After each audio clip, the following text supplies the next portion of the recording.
ಉಗ್ರ ಮಂಜು ಮೇಡಮ್ ತಮ್ಮದೇ ಆಗಿದ್ದ ಉಗ್ರ ರೂಪ ತಾಳಿ ಅನೇಕ ಕಡೆಗಳಲ್ಲಿ ಅನೇಕ ಟಾಸ್ಕ್ಗಳ ಮಧ್ಯದಲ್ಲಿ ತಮ್ಮದೇ ಆಗಿರ್ತಕ್ಕಂಥ ಆಟ ಆಡಿದ್ದಾರೆ. ಉಗ್ರ ಮಂಜು ಬಗ್ಗೆ ಹೇಳೋದಾದ್ರೆ ಮೇಡಮ್, ಅವರು ನಾನಲ್ಲಿದ್ದಾಗ ಅವ್ರು ಇದ್ದಿದ್ದ ರೀತಿನೇ ಬೇರೆ ಇತ್ತು.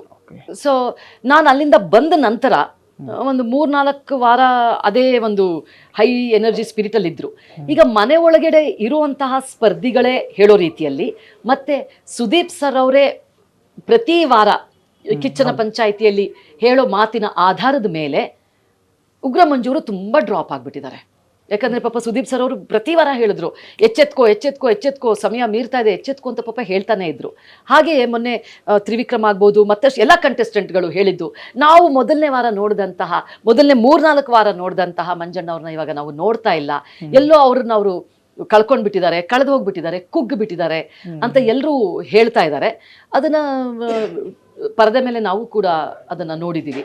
ಅದರ್ವೈಸ್ ಅವ್ರು ಒಳ್ಳೆ ಕಂಟೆಸ್ಟೆಂಟ್. ಅವರು ನಾನಲ್ಲಿದ್ದಾಗ ಅವ್ರು ಇದ್ದಿದ್ದ ರೀತಿನೇ ಬೇರೆ ಇತ್ತು.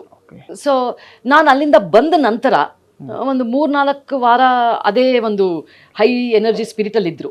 ಈಗ ಮನೆ ಒಳಗಡೆ ಇರುವಂತಹ ಸ್ಪರ್ಧಿಗಳೇ ಹೇಳೋ ರೀತಿಯಲ್ಲಿ, ಮತ್ತೆ ಸುದೀಪ್ ಸರ್ ಅವರೇ ಪ್ರತಿ ವಾರ ಕಿಚ್ಚನ ಪಂಚಾಯಿತಿಯಲ್ಲಿ ಹೇಳೋ ಮಾತಿನ ಆಧಾರದ ಮೇಲೆ ಉಗ್ರ ಮಂಜೂರು ತುಂಬಾ ಡ್ರಾಪ್ ಆಗ್ಬಿಟ್ಟಿದ್ದಾರೆ. ಯಾಕಂದ್ರೆ ಪಾಪ ಸುದೀಪ್ ಸರ್ ಅವರು ಪ್ರತಿ ವಾರ ಹೇಳಿದ್ರು, ಎಚ್ಚೆತ್ಕೋ ಎಚ್ಚೆತ್ಕೋ ಎಚ್ಚೆತ್ಕೋ, ಸಮಯ ಮೀರ್ತಾ ಇದೆ, ಎಚ್ಚೆತ್ಕೋ ಅಂತ ಪಾಪ ಹೇಳ್ತಾನೆ ಇದ್ರು.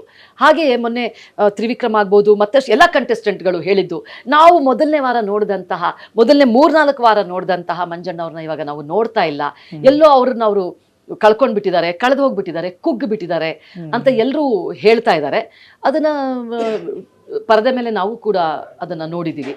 ಅದರ್ವೈಸ್ ಅವ್ರು ಒಳ್ಳೆ ಕಂಟೆಸ್ಟೆಂಟ್.